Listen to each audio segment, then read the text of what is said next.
बिस्मिल्लाहिर्रहमानिर्रहीम। अस्सलाम वालेकुम स्टूडेंट्स, कैसे हैं?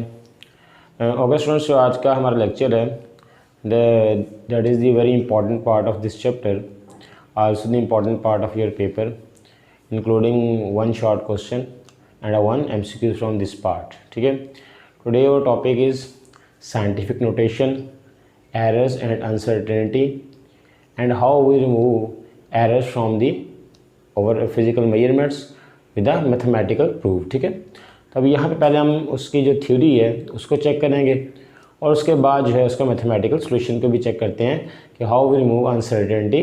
ठीक है, with the help of formulas and different calculations. First of all, scientific notation. आपने जो क्लास 9 के अंदर पहले पढ़ा होगा कि साइंटिफिक नोटेशन क्या है। In your class 9 you have already studied about the standard form in a chapter number 2 mathematics 9th standard. अब वो स्टैंडर्ड फॉर्म क्या थी? स्टैंडर्ड फॉर्म बेटा ये थी हमारे पास कि हमारे पास जो सिग्निफिकेंट फिगर्स थे, ठीक है, जो 1 से 9 जो हमारे पास 9 तक होते हैं। अब जो हमारा पॉइंट है वो हमेशा अब जो लेफ़्ट साइड है उसके फर्स्ट डिजिट के बाद आता है। ठीक है, जो स्टैंडर्ड फॉर्म है।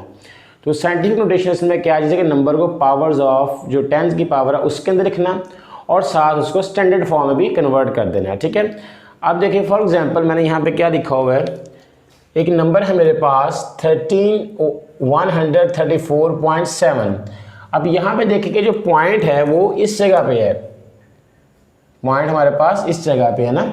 तो अब मुझे क्या करना है कि जो स्टैंडर्ड फॉर्म है, ठीक है, अब स्टैंडर्ड फॉर्म के अंदर मुझे इसको लेके जाना है। स्टैंडर्ड फॉर्म में पॉइंट क्या है, फर्स्ट डिजिट के बाद आएगा लेफ्ट साइड से। ठीक है, मेरी ये लेफ्ट साइड है, ये लेफ्ट साइड है, लेफ्ट साइड के से फर्स्ट डिजिट के बाद, और डिजिट कौन सा है, सिग्निफिकेंट फिगर। ठीक है, वेल सिग्निफिकेंट फिगर जो हमारे पास। अब देखें पॉइंट मूवमेंट, जब हम राइट से लेफ्ट जाएं तो जितने पॉइंट मूव करेंगे वो पावर किसके आ जाएगी, हमारी 10 की पावर में चला जाएगा। ठीक है, तो ये भी क्या है, साइंटिफिक नोटेशन। अब एक ऐसी एग्जाम्पल हम और लेते हैं कि जिसमें पॉइंट हमारे पास यहाँ पे है। अब पॉइंट अगर यहाँ पे तो उसने कहाँ पे जाना है, जो वेल नोन सिग्निफिकेंट फिगर है उसके बाद जाना है, फर्स्ट डिजिट के बाद। ठीक है, तो अब पॉइंट यहाँ पे 2 के बाद आएगा, पॉइंट यहाँ पे पॉइंट है मेरे पास। ठीक है, अब 2.3 मैंने कितने डिजिट रिमूव किया, लेफ्ट से राइट गया हूँ, कितने डिजिट गया हूँ, 3 डिजिट्स गया हूँ ना। तो यहाँ पे क्या आ गया, 10 रेज़ पावर, सॉरी यहाँ पे 10 रेज़ पावर क्या आ जाता है, 10 रेज़ पावर 3 आ गया यहाँ पे, -3।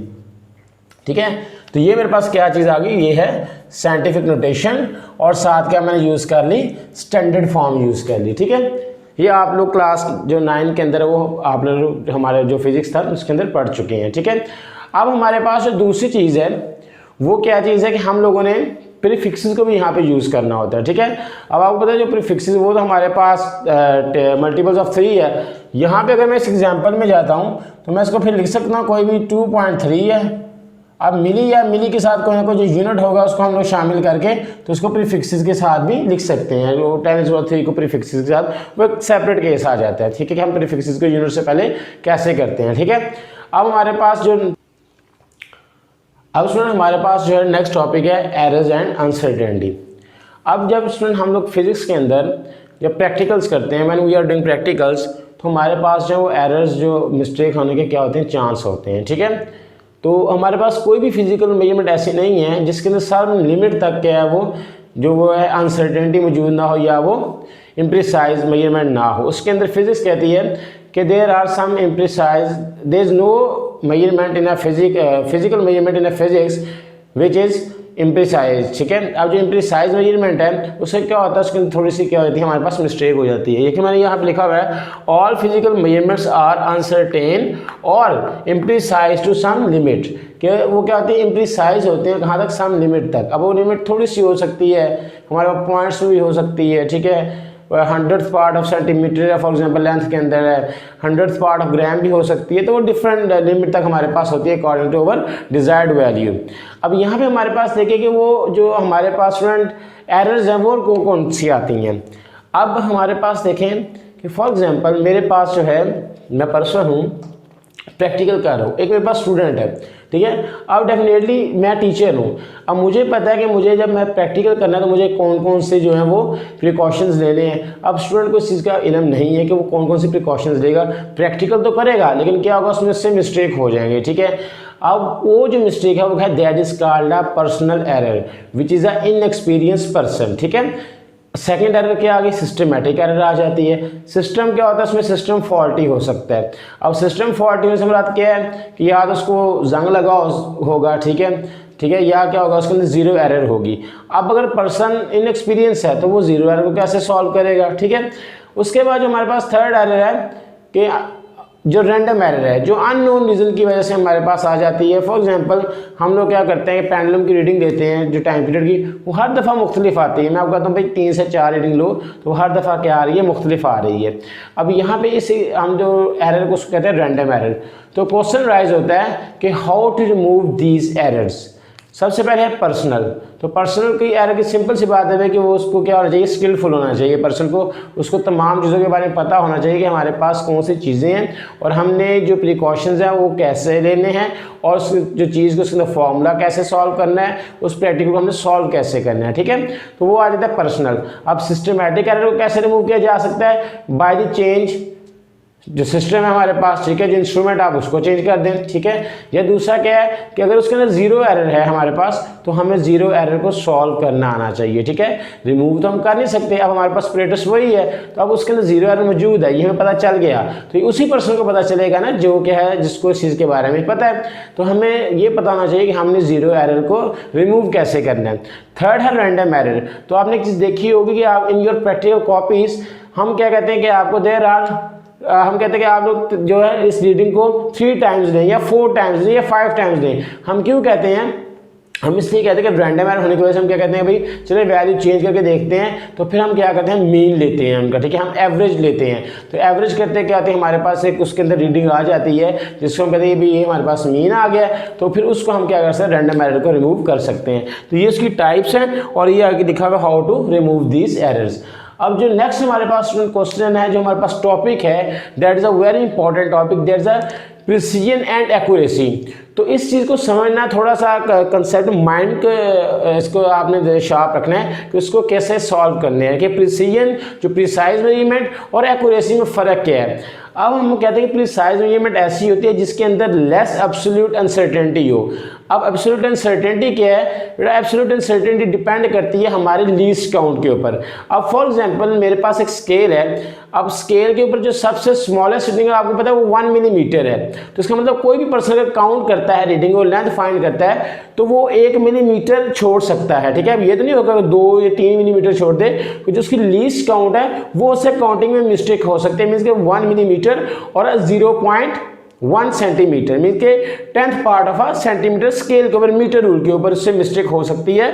तो ये प्रिसाइज है ना, प्रिसाइज है, उसके अंदर जो लीस्ट काउंट होती है। अब यहीं पे जो प्रिसीजन वैल्यूज की डेफिनेशन क्या है, a value of precise value which has less absolute uncertainty. देखें प्रिसाइज मेजरमेंट कौन सी है, one which has less absolute uncertainty, ठीक है, और it depends upon the least count of the measuring instrument. किसके ऊपर डिपेंड कर रही है, least count of the measuring instrument, ठीक है। अब सेकंड हमारे पास क्या है, एक्यूरेसी, ठीक है, एक्यूरेट मेजरमेंट। अब एक्यूरेट वर्ड से हमारे पास सुन के मालूम होता है यार ये 100% करेक्ट होगी, ये बेटा वो 100% करेक्ट नहीं होती। हमने भी पीछे पढ़ा कि तमाम वैल्यूज़ क्या होती हैं उनके अंदर वो इम्प्रिसाइज होती हैं, इनके अंदर मिस्टेक होती है। हाँ हम बाद में अपनी तसल्ली करते भी हमने रिमूव कर दी है, मे बी वो ना रिमूव हो, लेकिन उसकी जो डेफिनेशन फिजिक्स के अंदर है वो कहता है कि भाई absolute measurement is a physical measurement which has less fractional error और अ परसेंटेज अनसर्टेनिटी, ठीक है। And accurate measurement is the one which has less fractional और परसेंटेज अनसर्टेनिटी। अच्छा अब बात आती है कि सर फ्रैक्शनल और परसेंटेज अनसर्टेनिटी को फाइंड कैसे किया जा सकता है, ठीक है। अब फाइंड देखें, जब मैंने एक लेंथ फाइंड की तो लेंथ में मिस्टेक होने का चांस क्या है, अगर मैंने मीटर रूल से फाइंड करता हूं तो सर 0.1 सेंटीमीटर, ठीक हो गया। अब वो जो मिस्टेक होने का चांस है 0.1 सेंटीमीटर, उसको मैं क्या करता हूँ टोटल रीडिंग से डिवाइड कर दूंगा, मल्टीप्लाई बाय 100 कर दूंगा। अब यहाँ पे हम केस डिस्कस करते हैं तो आपको उससे समझ आ जाएगा। अब यहाँ पे देखें केस नंबर 1 जो मेरे पास है, a metre rule used to find the length which is a 25.5 centimetre. अब आपको पता है कि लेंथ मैंने फाइंड करी 25.5 सेंटीमीटर। अब उसके अंदर जो लीस्ट काउंट है वो क्या है 0.1 सेंटीमीटर। अब ये देखिए ये मेरे पास क्या है स्टूडेंट, ये मेरे पास लेंथ आ गई जो मैंने फाइंड की, और ये मेरे पास क्या आ गई लीस्ट काउंट आ गई कि प्रिसाइज वैल्यू एब्सोल्यूट अनसर्टेनिटी क्या आ गई जो लीस्ट काउंट है 0.1। अब यहाँ पे आप देखिएगा कि मैंने फ्रैक्शनल अनसर्टेनिटी फाइंड की है कि ये मेरे पास क्या है मिस्टेक, ठीक है 0.1 डिवाइडेड बाय टोटल रीडिंग 25.5, जिसमें से मिस्टेक आ रही है, जिसके अंदर मिस्टेक है जो आपने लेंथ फाइंड की है उसी में मिस्टेक हो सकती है ना, कि जो आपने रीडिंग फाइंड की है मिस्टेक भी उसी में हो सकती है, वो अप एंड डाउन दोनों केस में हो सकती है। मल्टीप्लाई बाय 100 तो मेरे पास फ्रैक्शनल एरर क्या आई 0.4%, 0.4%। ओके, अब सेकंड रीडिंग देखें, case number 2, a length which is find by a vernier caliper, ठीक है वर्नियर कैलिपर से फाइंड की गई। अब उसके अंदर जो लेंथ फाइंड की है वो है 0.45 सेंटीमीटर, ठीक है। As you know that the least count of the vernier caliper is the 100th part of centimetre, ठीक है।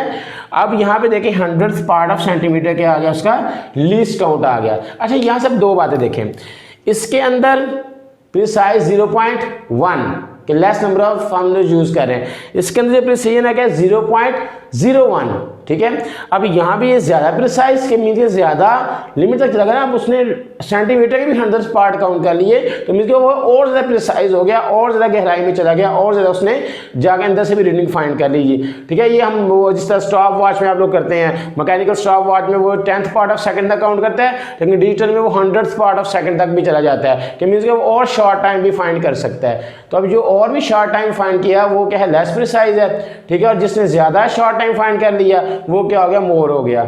अब यहाँ पे देखें जिसने ज्यादा लेंथ फाइंड की है प्रिसाइज की है, ठीक है, वो 0.01 सेंटीमीटर, वो सेंटीमीटर का उसने 100th पार्ट तक भी काउंट कर लिया, तो इसके अंदर प्रिसीजन क्या होगी ज्यादा और इसके अंदर प्रिसीजन क्या होगी कम, ठीक है। अब देखें 0.4 आ गया, मैं इसकी फ्रैक्शनल अनसर्टेनिटी निकाली मैंने 0.01 डिवाइड बाय 0.45 मल्टीप्लाई 100, तो देखें सुन यहाँ पे फ्रैक्शनल एरर क्या आई 2% आ गई मेरे पास। अब यहाँ पे देखें दो बातें यहाँ पे आ गई।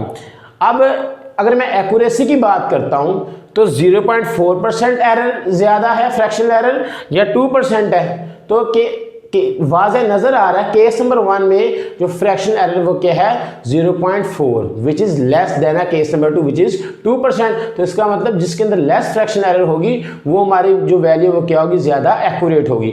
अब यहां से एक बात पता चलती है, a number which has less precise is more accurate and which has great precision वो क्या है लेस एक्यूरेट है, ठीक है। ग्रेटर प्रिसाइज वाला लेस एक्यूरेसी की तरफ जाता है, जबकि जो लेस प्रिसाइज वाला है वो एक्यूरेसी की तरफ वो ज्यादा काउंट हो जाता है, क्योंकि हमारी जो एक्यूरेसी डिपेंड कर रही है फ्रैक्शनल एरर के ऊपर, ठीक है। तो ये हमारे पास जो अभी है। अब जो नेक्स्ट इसका है, अब हमने अनसर्टेनिटी फाइंड करनी है किसके साथ, हमने मैथमेटिकल निकालना है, ठीक है। हमें मैथमेटिकल वैल्यू दे दी जाती है, वो कहता है भाई इसके अंदर अनसर्टेनिटी फाइंड करें। अब हम लोगों ने वो अनसर्टेनिटी को फाइंड करना है which is very important for your short question, okay.